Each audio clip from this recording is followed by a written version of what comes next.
po sa lahat. Welcome muli sa ating channel.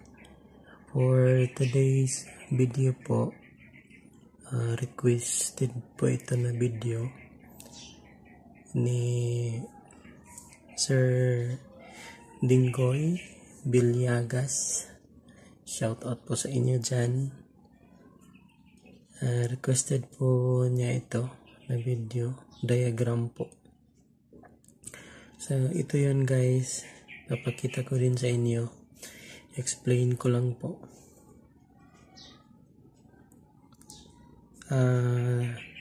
Ito po, dalawa po itong diagram na ginawa ko para sa dalawang 30 amperes na SRNE na solar charge controller.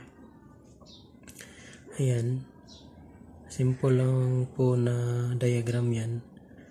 Sana makuha ninyo. Ayan, dalawa.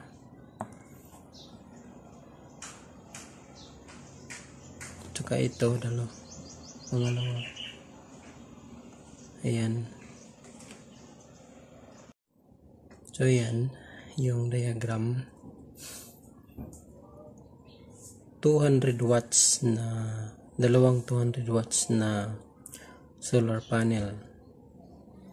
Dalawang 30 amperes na solar charge controller at isang battery na 100 Ah 12 volts.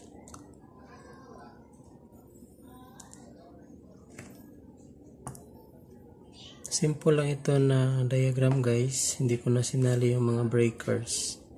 Ang importante, makukuha lang natin yung mga connections kung saan ilalagay, kung paano natin i-parallel. So ayan guys, so simple lang. Ito yung una kong diagram. Ito yung positive, i-connect lang natin dito sa positive ng solar charge controller. Yan. Then yung negative, connect natin dito sa negative. Ganyan lang. Tapos sa kabila naman, the same pa rin. Yung positive, i-connect natin dito sa positive. Sa negative, i-connect natin dito sa negative. So, hindi nakaparallel yung dalawang yung dalawang panel. So, ang nakaparallel lang dito is itong battery sa dalawang solar charge controller. Yan, nakikita nyo dyan, yung positive, i-connect natin dito sa positive. Tsaka dito yung positive, i-connect natin dito sa positive ng battery. Tsaka yung negative sa negative dito. So yan lang guys, kadali ang diagram. O kayo na po ang bahala kung ano ang design sa setup niyo sa pag-DIY niyo sa bahay ninyo. Basta ito lang yung guide sa mga connections kung kayo ang mag-DIY sa solar setup ninyo guys. So sana na sundan niyo, nakuha niyo yung diagram ko. So yan yung unang design. So, ito naman yung pangalawang design. Ito pala guys, sa setup na to, maraming magagastos na wire, PB wire, kasi dalawa yung connection na ginamit mo. Yan.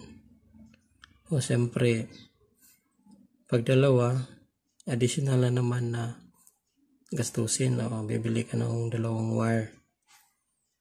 So yan. Tapos ito yung pangalawa. Yan.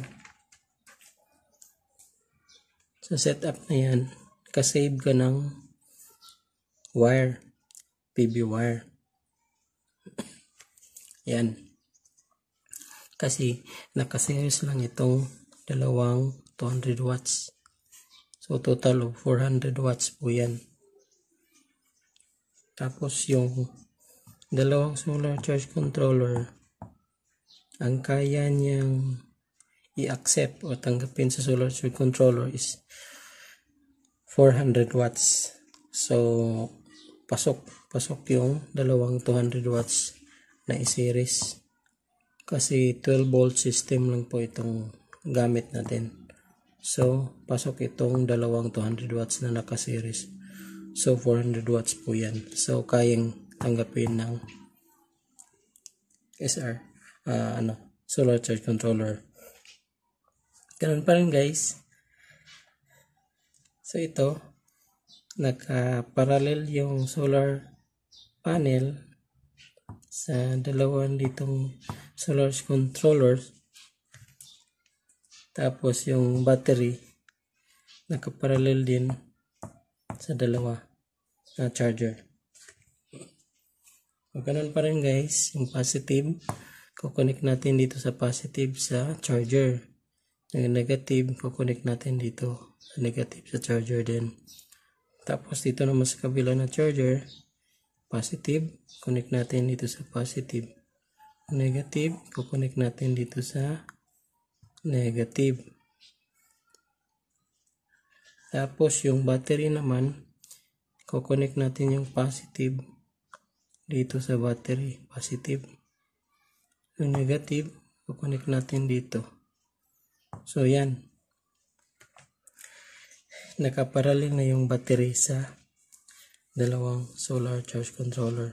At saka yung panel, nakaparallel na din sa dalawang charger. So ganun lang guys. Kaya niyang i-accept ng charger yung dalawang panel. Kasi 12 volt system, kaya na i-accept yung 400 watts na solar panel. So, ganun lang po guys. Sir Dingoy Villegas, sana nakuha ninyo ang aking ginawang diagram para sa pag-DIY nyo sa solar setup niyo sa bahay. So, maraming salamat po. God bless.